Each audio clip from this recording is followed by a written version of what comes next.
Hej, hjärtligt till Prata podcast i dina bästa situationer och till att starta parti till att prata podcast vid den med just några parti sånt med och tack för att du lustar så vi kanske också nu till lustar kanske onkur nu lustare är det här och det är inte perfekt podcast som det tar det är bara podcast här som vi sitter och pratar samman prata podcast det ser sig ganska självt men hvis det inte har varit för så är det bara ett virksam med omvägs hemsidan som är Vakurleiki.fo och i prata podcasten så tar jag spurningar upp och kanske något som är tabu eller som är tabu för sommer men jag sätter ord av några ting jag vill snacka samman om några ting och inte smä sporter att ta det upp och alla som ser det är sjön i grunden ut från Bibeln och jag gläds bara kunna dela det vi tycker om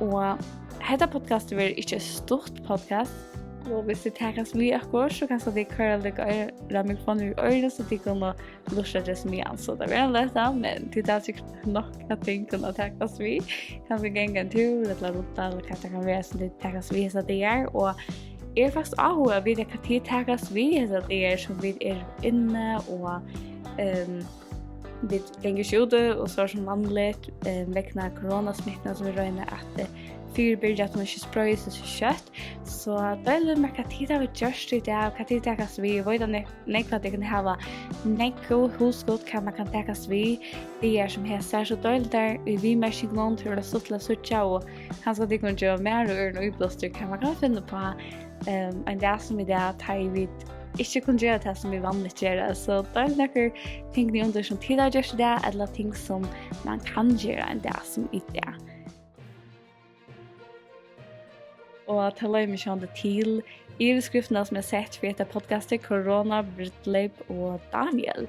Och senaste stenar har vi mäster av att vi tar väldigt inne eller väldigt hur man säger samhället är visser gira ner eller allt gång så att nu för sig tog att vi joina mycket men det smittovandan är corona. Och som det var så corona ett virus eller en omfarsött som skapar feber och man blir som förkölad och sånt som är våg och sjuklungdom eller ha astma som framvis tejpa eller sånt sälja trubbelt akkurat så sjukna.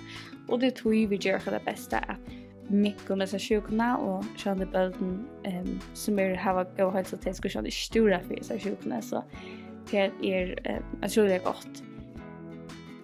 Och ja, så vet jag finns jag vidare att vi ska alltså efter och spruta kom händerna allt det där och jag hade det var så jag kom en gång till alltså det är inte ändrat det som jag klart tog som det men jag klart tog så sen om några sån negativa sport om den här Brúdleypið och som skulle vara nu 4 april eller vara 4 april och det skulle efter Atlant vara inne i samkom som är skalan little fit samkomma som är som en familj för mig.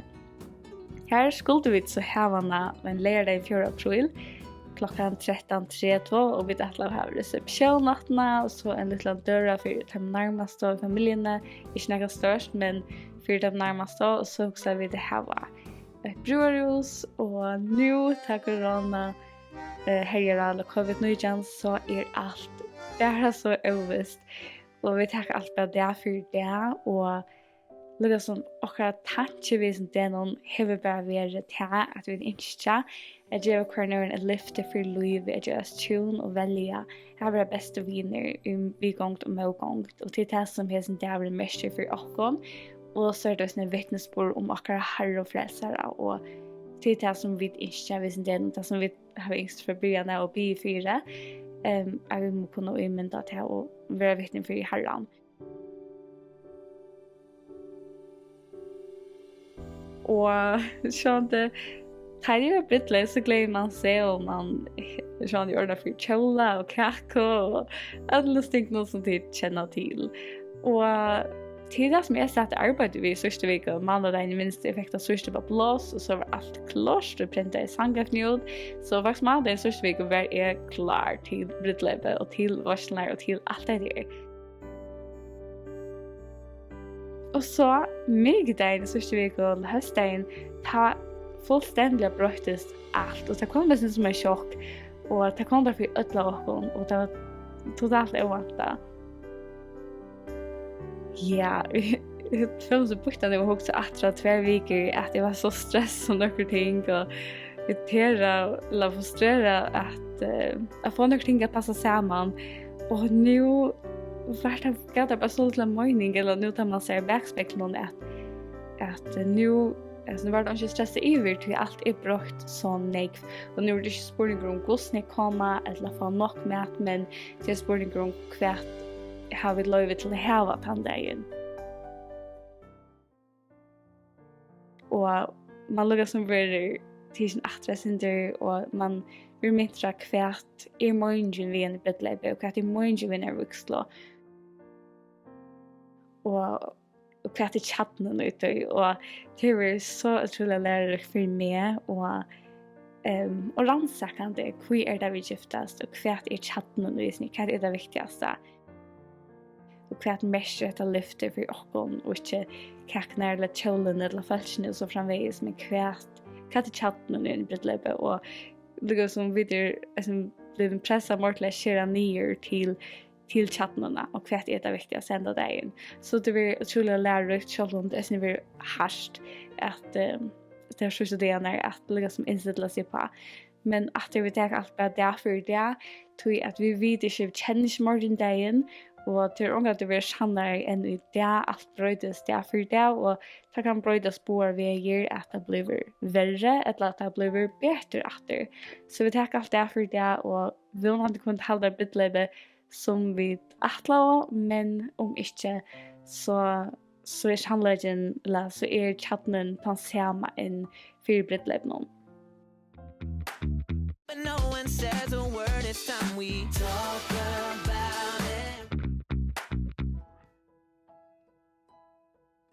Jag hade att i sån dövon så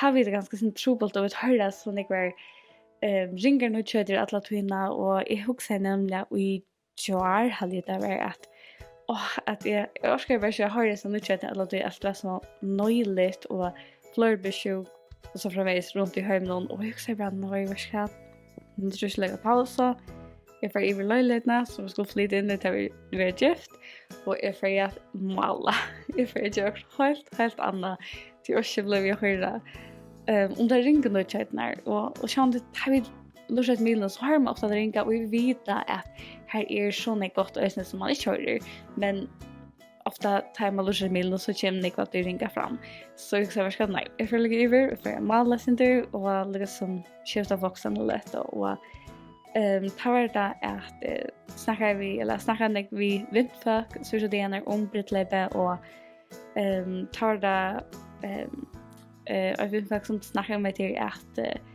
att gå så helt vi var och vi ödnas ner och det skilt körligt där och vi GUD lövdes ner så framvägs och men det var värsta som jag brukar för att höra och jag får liksom vi är malla och jag börjar liksom att färgvisa tankegångarna kvi GUD och alla sådana men jag huxar i det här ända tanken kvi så var det liksom en liten rätt som säger vi med dina två också så to washed a GUD GÓÐUR to känna GUD to washed att han är inte så lätt som till tankar ställan upp över på nu och det var så rannsakande för mig och i heter stövne eller så tvisten så valde jag säga GUD jag vet att du är GÓÐUR jag vet att du vill mer det bästa jag vet att du är trofaster och jag vet att du har sist för mig för öjna så löt och intill nu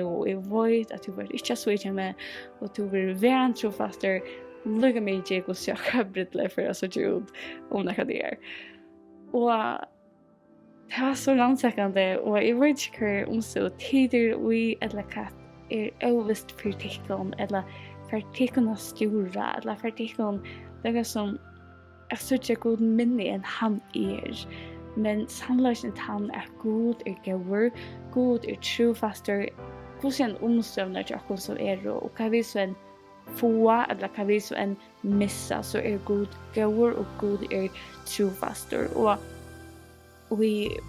jeg husker i akkurat omstøv så det ikke nek vi missa eller akkurat brúdleypið minne enn det var og det ikke nek vi missa og jeg vet at kring heimene der det nek som missa nek møyre til. Nek som missa familielimer og nek som sjuk og strujas vid til, nek som strujas vid økta og som framveis, nek som missa nek anna som void, nek mara som verre enn det som vi hava strujas vid. Men sorg så at hon individuell for okkon ødel, og det som vi missa individuelt for okkon ødel. Og det som vi missa en sorg for okkon. Så jeg vet at negativt ganske kjedd om også annet som tid av mist hesa der, ganske fellesskap i ånder, og det ganske virker minne i mån til det som missa, men lukka mye så kan det være en sorg for okkon, og som kan avvirke okkar tankegångt, og kan lukka som få okkon at tryggva liknum om GUD og hansara gøsko, hansara størleika, og gøsko som et annet ord for geolog, eller GUD GÓÐUR.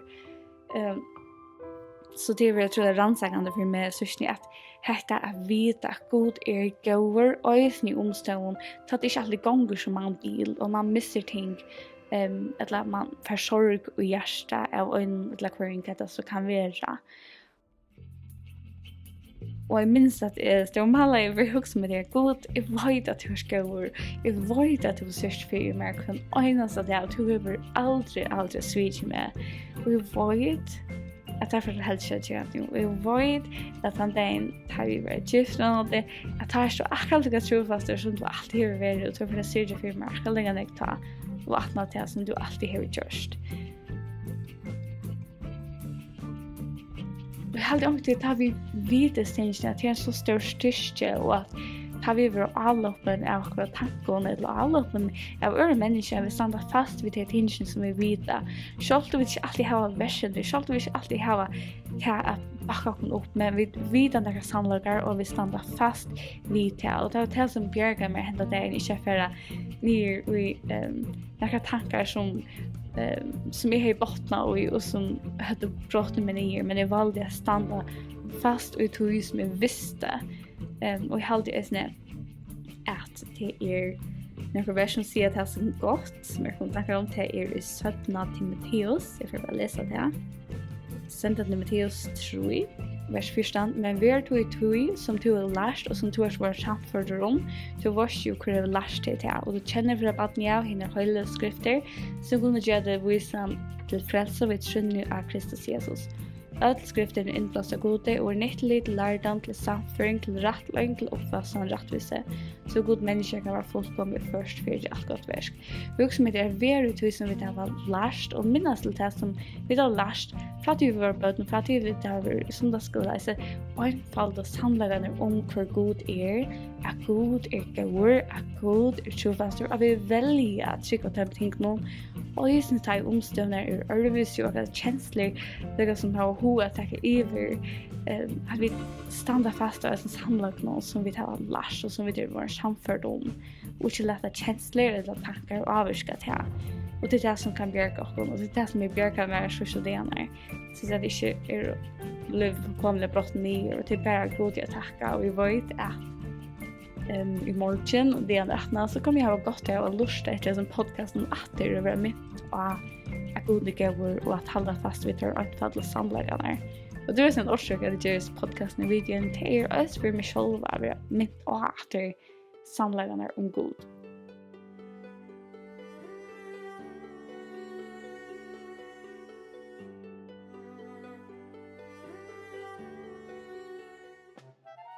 Og etter det så følte jeg meg at jeg synes avbjør jeg vet ikke om jeg sier alle men avbjør jeg at svære i samband med noen spurninger som jeg fikk nå, hvordan jeg heier i samband med Brúdleypið, og hvordan jeg heier det kjenslige nå, tar jeg noe som jeg var så spent til, en drøm som man alltid har haft, og så ble jeg bare alt brått og nye, hvordan jeg heier det ved det.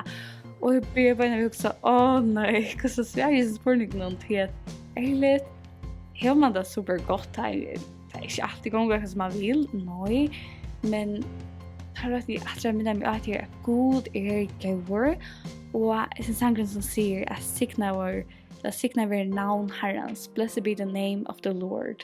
Da sier han i Nyland at blessed be the name of the Lord, you give and take away, blessed be the name of the Lord. Så god to djever og to teker, men signa ver til et navn.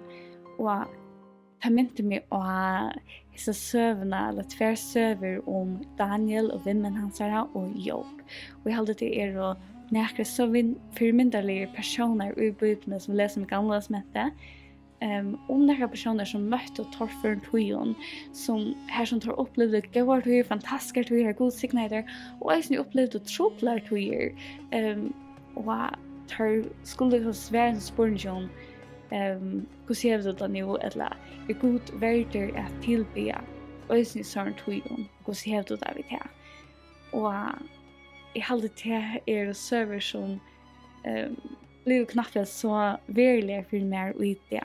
Hette at harver og trobeltøyen trobler enn jo, og trobler enn mange av åkkene her kan de oppleve, og allikevel valgte å ta å prøve god til å love navn hansara, og ta anvendt med sånne gav at dine teorier gjør til å være til møyre. Og jeg vet at det kan være en oppmuntring til tikkene. Og jeg synes tid som styrer seg ved det som tider i, det ikke det samme som i, men det kan stadig være en sorg for tikkene som tider da. Og man kan nesten styrke vi øren og vi tar sorg kring heimen. Men hette at Guds lyfter det samme, God den samme, God gåur, God trofaster, han er til å ta for hesar, han til enn for okkon.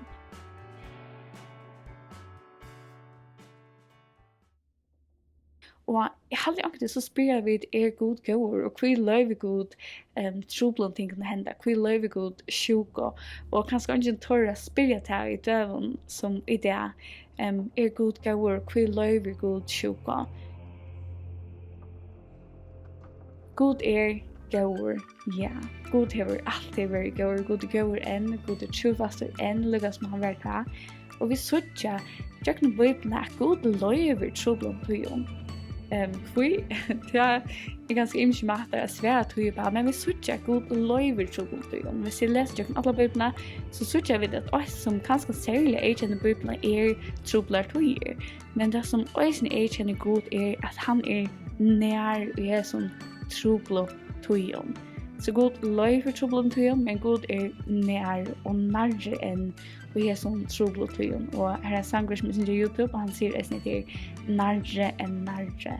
At god, han nærre og enn nærre. Nærre, nærre, hjärsta du till, frälsare drömne här vera vi. Tack mig och tack mig, tack du vann, värda mig här, ut och kvinnorna. Så den første sønn som jeg husker om Daniel og vinmenn hansara, og der finner på om at han skulle tilbe kongen, og vinmenn til Daniel tar valgt å ikke at gjøre det. Og refsingen for at han ikke tilbe kongen var at han skulle være kastet i eldsånden. Og jeg halde at torra svær for at det beste sværet til alle omstyr som vi kan komme i. Da vi opplever dette at akkurat omstyr ikke ideelle, ikke det som vi har hukket om, kanskje enda akkurat omstyr ringer, eller forferdeligere, eller mest sjuk og mest av vånløse. Og det er at god nærre enn nærre ta. Så sværet til i Daniel 3, 16. God okkar som vi dyrka mentor av bjørka hon, ur henne brennande eldsåne, og av håndtøyne skal han fressa kongren. Men så at han gjør det ikke skal til vide kongren, vi dyrka ikke godartøyner, og tilbe og heldre godmyndene til å ha lete røysa. Og det hender så at har vært kastet i eldsånen, og tar være bjørgeier. Og vi leser som dømer, og i Bibelen her som lærersvenner Jeser har fyllt hon etter og tar være dømter og hende hot, og på ære mater her tar missa sitt liv, og god vil ikke gruppe inn. Akkurat hvor god vil gruppe inn til tøyer og ikke til tøyer, det vet jeg ikke, men god nær, og i sånn omstøvn. og til det som vittnesbörden om Jesus och alla biblarna att utroplom omstövon. Kvarten som urslite så God nær i sorgen löton. Och vi behöver inte längt för att finna att Sverige God nær och just nu utroplom omstövon ta i urslite kanske att det eller mässor av önnedlören. Hvis vi tittar på apostlarna tjej så läser vi om Stefanus som var en lärsvän i Jesus och en som vittnade om Jesus. Han blev stönad och han miste sitt liv för att följa Jesus efter. Jag kände så stönad där Stefanus, men han ber och säger Herre Jesus, tack mot de andra män så fattade han knä röpt i härst Herre, lät inte gälda sin synd, och han har sagt detta såna igen. Så vi läser om Stefanus som så stövande att han missar sitt liv, men vi ser att han eller Jesus nær till honom och just nu i hesar lötning och han ber till Gud och säger tack mot de andra män. Så jag också med det att lugga mig till en omstånd vidare så God GUD, God nær. Lugga mig till kvart urslite kan vara. Jag också med det att vi som tyckande vi välja att prisa Gode. Lugga mig till hos omståndar och alltid att Daniel och hans vinmenn valde så gott. Och jag syns Stefanus heter att vi väljer att följa God efter. Att vi väljer att se God GUD, lugga mig till hos omståndar och God trofast och vi kunde vara vittne om det. Och jag har alltid sagt att jobb så gott med på det. Det är så rörande att läsa om han. Så vi läser i Jobb kapitel 2. Jobb var en närvaro som hejde otroligt gott och han var ryggur och allfyra och han upplevde att han miste allt. Han miste sina barn, han miste allt det som han åtte. Han blev sjukur. Och allt det ringa som vi kunde umynda om upplevde han. Och han är konsen efter och hon var inte en som uppmuntrar honom att prisa Gode. Så jag var inte att det ringa som vi kunde umynda det om, men jag tyckte att jag behöver uppleva det. Så jobb så strövande och konan John säger att han ska banna Gode så han kan dodja bara. Och det skulle så förfärligt det att säga. Och Jobb säger detta vid konsyna. Men han svarar henne, till talar som där skulle vi täcka vi tycka och för Gode med inte det. Jag läser sin där Jobb inte vid världen synon. Så Jobb upplever allt detta ringa och det som han säger att skulle vi njuta signingar Guds och prisen vid här och så inte prisa Gud och ta det gånger och nåt. Vi har alltid en så god vittnesbörd om detta att i ödlom omstånden kunde vi prisa Gud och vi kunde minnas lätt att Gud GUD.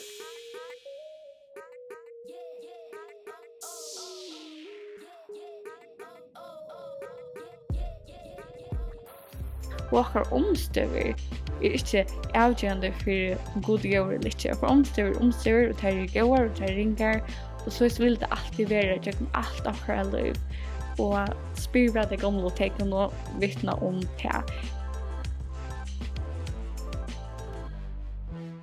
Jag vet att föräldrarna som är att blev gift under kreppene och jag minns att jag fortalte mig till att jag visste inte om det heter råd till att giftas.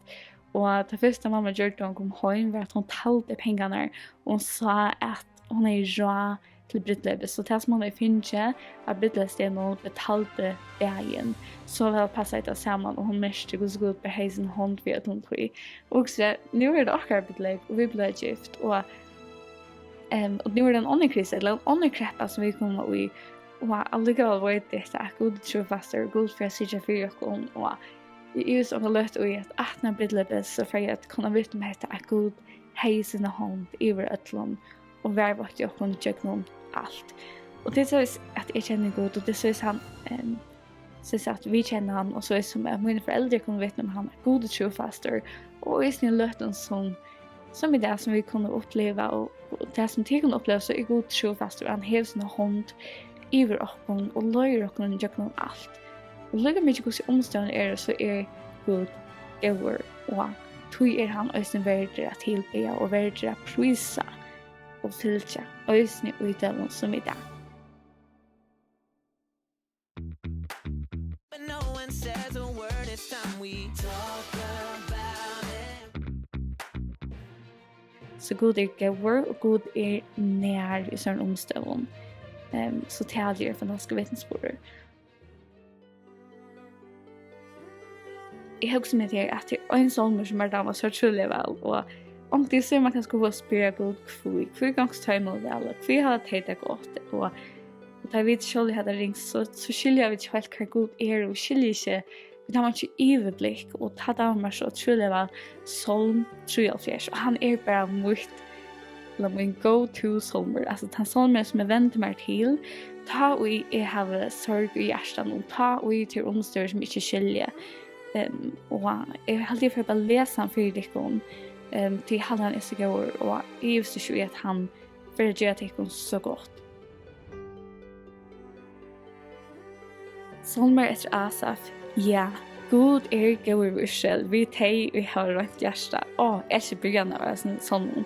Selv om jeg langt vet nå at Asaf en maur som skrivende salmen tog at han sorg i hjertet, tog at han stryder omstyr som han ikke skiler, og han vet ikke hva GUD i utlensning, så begynner han salmen, vi just tog som jeg begynner å ha tatt med som podcasten, GUD god vi okken, GUD god vi okken følger, GUD god vi til som lustar, de som har rønt hjertet, de som hans bøten, de som fyller etter.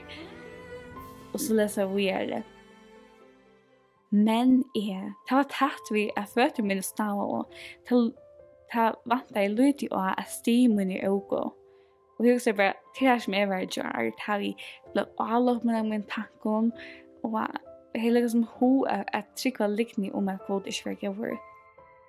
Vi leser vi det. Det hansara omstøy som han i. Tog jeg øvende henne i hukk med å, da jeg sa at høymen gikk vel i godlese tørre, tog det fri for melking, lykke inntil det dødja og lys med tørre frusk og avskjert. De vet ikke av nei som under folk, de vil ikke plava som under mennesker, tog hukk med å holde sprøy tørre, og det svøybes i ivgang som i kappa. Fide sko og eie tørre ut i hjertehoksene tørre ganger ut alt marsk. Det spotta og tosa ønskapet ivgang og hukk med å tale deg. Vi munner noen for at de opp til himmels og tunga tørre stryker hjørna. Tog vender folk ser til tørre og vatten i ivflå sikva deg og isse. Til sier, hvordan skulle GUD vite næka? Man næka kunnskaper være tja hinn haksta.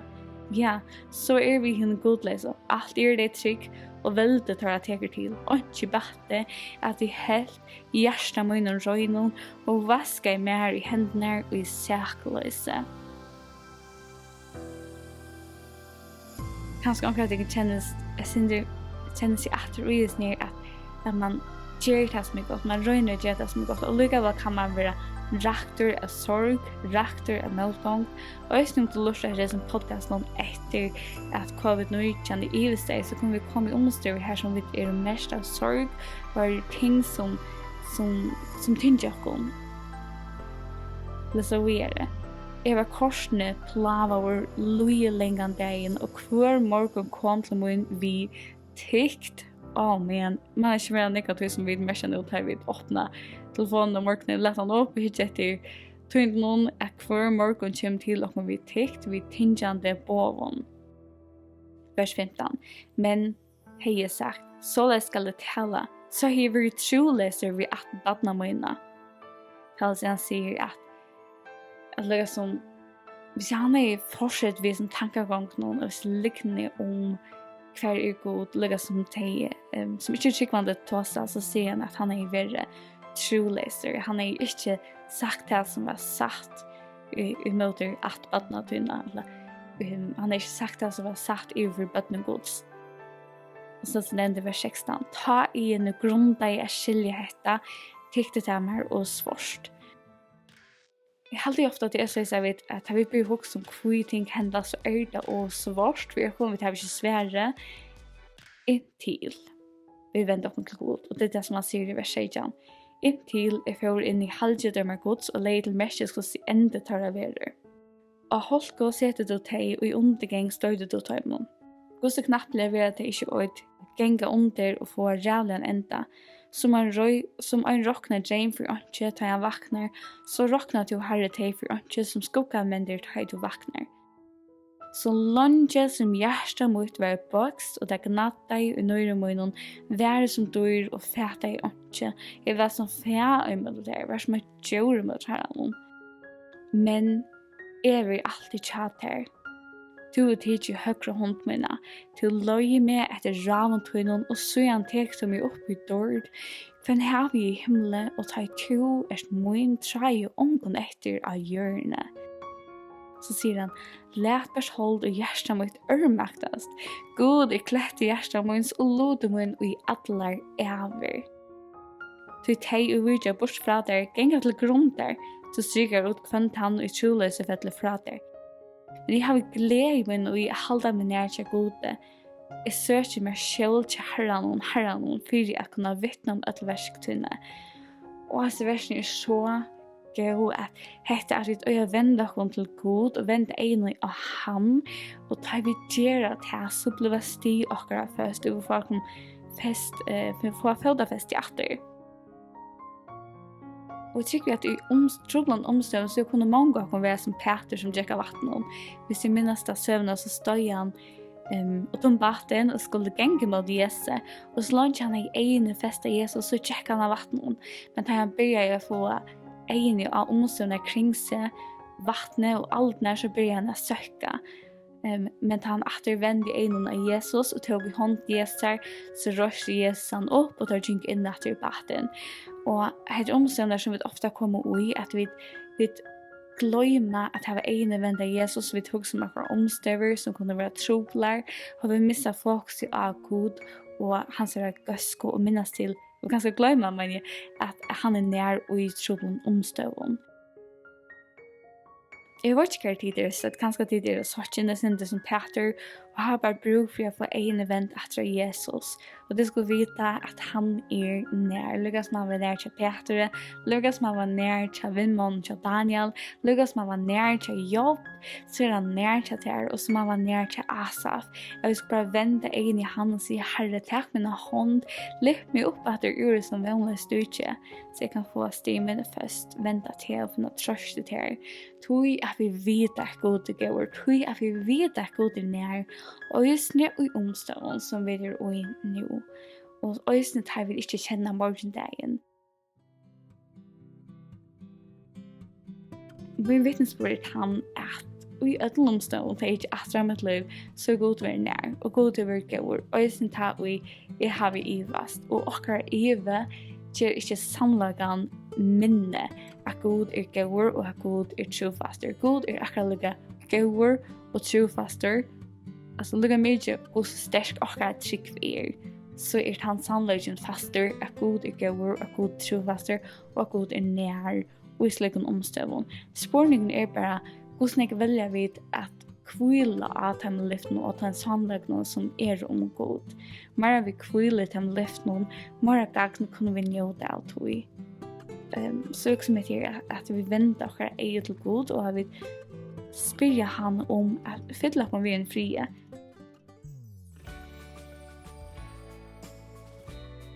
En bok som och Eva lösa samman har vi först blivit det var Filippe-brevet och det var han började så vi granska och vi blev här och ganska weird har vi blivit här och till att Emmas bibelska som att det kan ha AH i twi. Og det en så god bok at granska og lese sammen til at hun snur seg om glede og i troblen omstøven. Og vi leser med til at Paulus ber hun være gledes etter sig gledes, og han skriver disse bøyene, eller skriver disse versene til han sier til myrskas av fangslån. Hvis nok det i Italia, tar vi til 20 år, så läsa det som Paulus skriver till hans sidjes fångslån och vi var i fångslån vidare där i sommar och det var det här mycket fångsl jag har sett och det var under alltså i undergrunden under de vanliga fångslån. Ett av mycket steg som Paulus stod i hur han skriver här gläsebrev och gläsebögen som vi finner på ytterna och så fyllt av glädje så fyllt av sanningen om Kristus och men så trøst å lese, og selv at han har vært å sende bøkene skrive ut om myskast omstøvnen.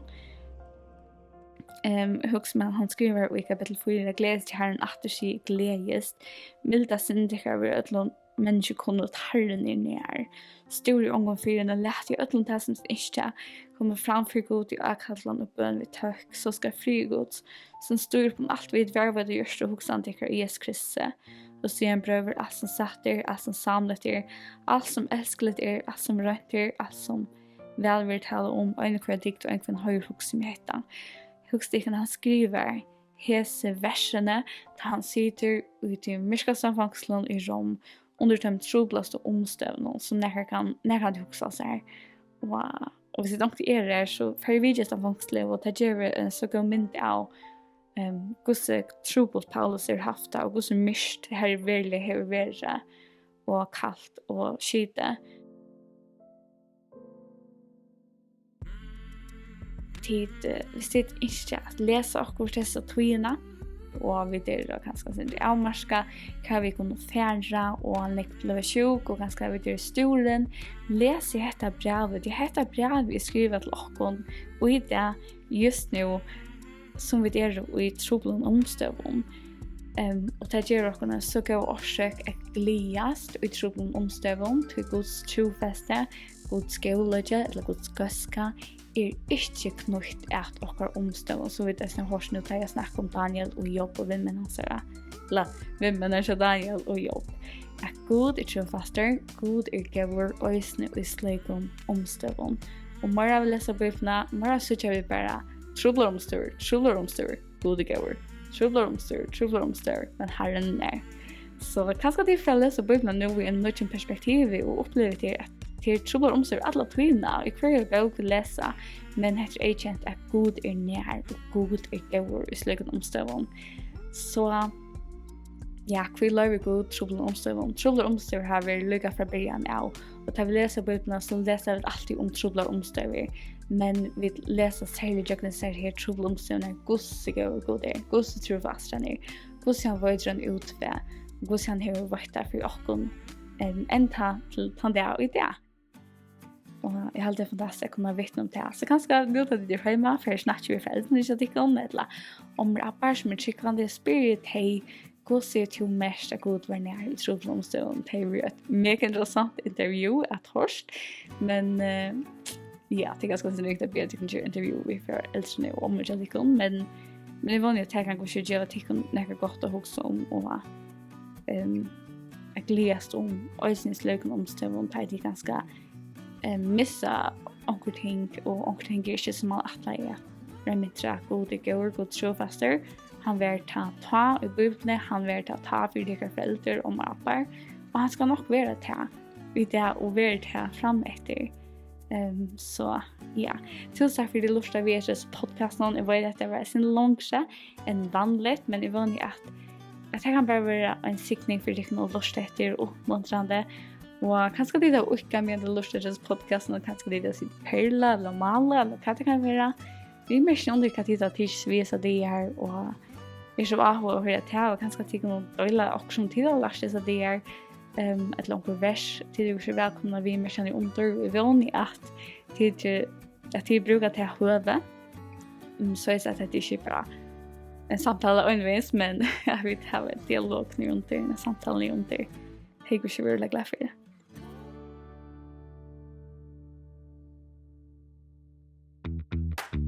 But no one says a word, it's time we talk about it.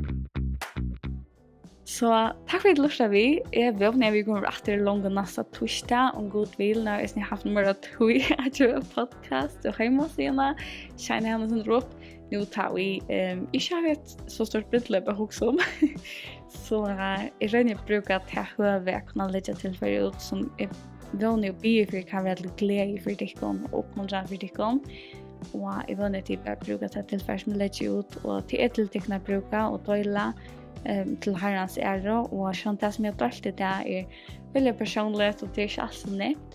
Men vanlig kan det bare være vittnesbord om hvor god hvor skøver han ikke at jeg fantastisk og håndterer så støvende så godt. Det ikke pura vanlige store personer og Det ser alltid att det är väldigt roligt, men det bara syns det så rått att det känner mig väldigt gott och veta att det är sturen och ja, känsloborren och akkurat sån tid. Men det gör mig så gott att minnas serverbytena och jag bara kunna se att det är till så stor användning för mig och jag vet att jag för själv eller så är podcast någon morgon för kommande vecka och minna mig själv att ta samlagar som jag akkurat dött vid ikon. Så till det bara till ikon och jag vill inte kan vara uppmuntring och det ska bara veta att det är akkurat samma bate som dit och det är inte supermänniska och jag ätlas ner är brottade människa som Herren är frälst, som Herren är bjärga och som Herren styrker från det till dags. Och för kvann det så har vi bara bruk för Herren och mor. Så till det som vittnesbord om det. Men ja. Enda sen spurningar in, långt finns ju några intressanta spurningar som vi också ska ta upp i kommande vecka om god vill och jag har hälsa och möjlighet allt det. Så det är alltid välkomna sådana spurningar in. Jag gläds att kunna täcka trubla spurningar upp och inte smä spurter för det. Så ja, ändla sända tar in och vi tar oss samman om där heter det prat. Så ja, jag vet att du kan göra det. Vi ses just efter nästa vecka och ja. Bye.